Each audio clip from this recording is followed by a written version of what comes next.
Hello. So it is a day of painting and some more resin. We're going to start nice and simple with a black background on a canvas board. Nice and easy to start with. I don't know why, but I find this so satisfying to do and to watch. Just watching that white canvas board become completely black. Now I'm going with black just because I want a darker base for the scene that I am going to be doing. I then leave that to dry, and once that's dried, I go in with teal colour, I'm going to call it like a sapphire blue, and then a darker blue. I'm not sure what the actual names are. I could find out, but I'm terrible. And all I'm going to do is nicely blend these across the top 2/3 of this canvas board. This video today is part of the Friendship Express collaboration. We do a video together every week. I will leave the playlist of all the other wonderful people that take part in my description box below. Now for some really technical, wiggly white lines. Figure out what I'm making. If you have from that, I'm very impressed because it looks like a child painted it. There is method to the madness, I promise. I'm going to take a big dry brush and I'm just going to sweep up. And you don't really get the effect because I didn't put enough white paint down. So we're going to go back in and we're going to do it again. This time with more white paint. Nice and thick, wiggly white lines is what we're going for. Since doing this, I have bought myself an easel because doing this on a table was an absolute nightmare. The light in my dining room shines directly on the paint and you can't see a thing. So I have treated myself to an easel because I want to do a lot more painting again. We're now taking a new dry brush. We're swapping up. We're making the Northern Lights. Now I know it has another name, but I'm not even going to attempt to pronounce it because I can't. I just butcher it. So yeah, we're going with the Pretty Northern Lights.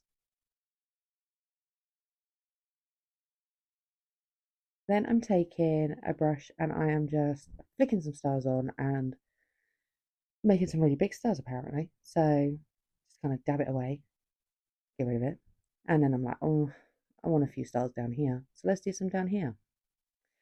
And make it ridiculous. So we're going to go in with a bit of kitchen towel and we're going to dull them down a bit because my goodness.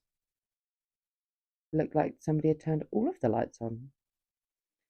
I'm then taking a really dark green. So all I've done is taken the teal and added some black as I want a slightly different base coat for the bottom third of this canvas board. Now that that part is finished, it is time to move on to my little dragon. Now this guy, I don't show you pouring him because he is just excess resin from another project. And he's been sat in my box for months. And I looked at him the other day and was like, I need to do something with him. So here I am, just giving him a base coat of sort of like a mossy green. And then I am just going to continue filling in all of his details. I'm going to use various shades of green, mix it in with black, blue, white. And then I'm also going to add some gold accents and some shadow. So I am going to leave you to enjoy just watching me paint this beautiful little dragon.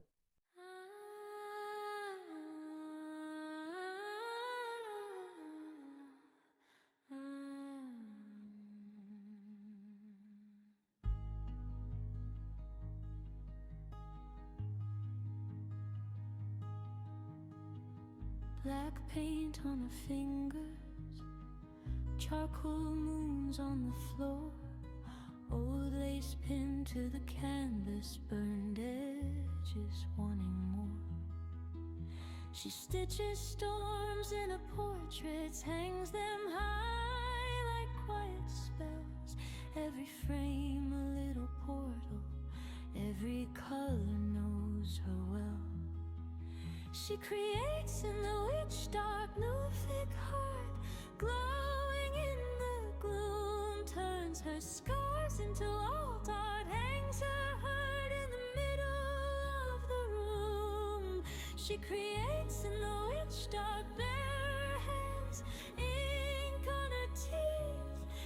Every curse that they gave her comes back as a masterpiece.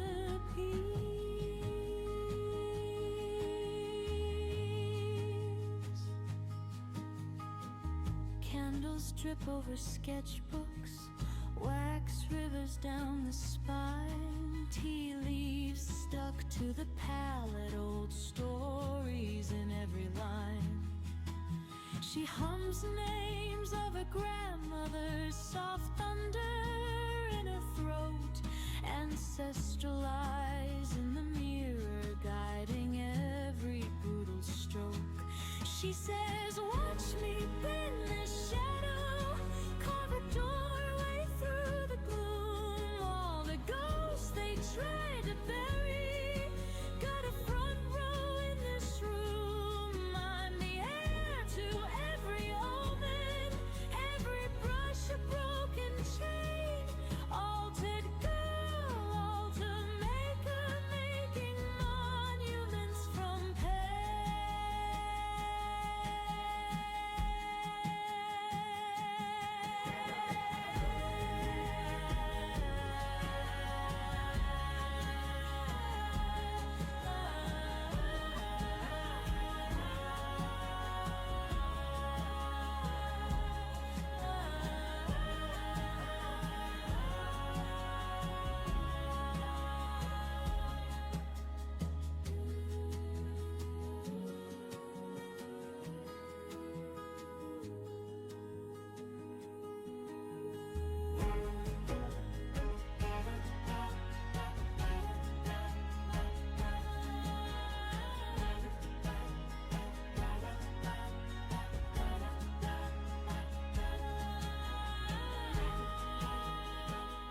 I have decided his name is Draco, which, yes, is a Harry Potter name and one of my favourite characters, but it's also because in Latin it means dragon, which I thought was quite fitting.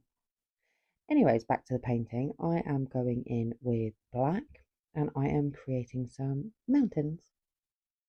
And then I'm going to add depth to those with whites and greys, just so that it doesn't look so flat.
Now we're getting frog tape out just to line the bottom of my mountainy rocks to keep that edge really nice and crisp.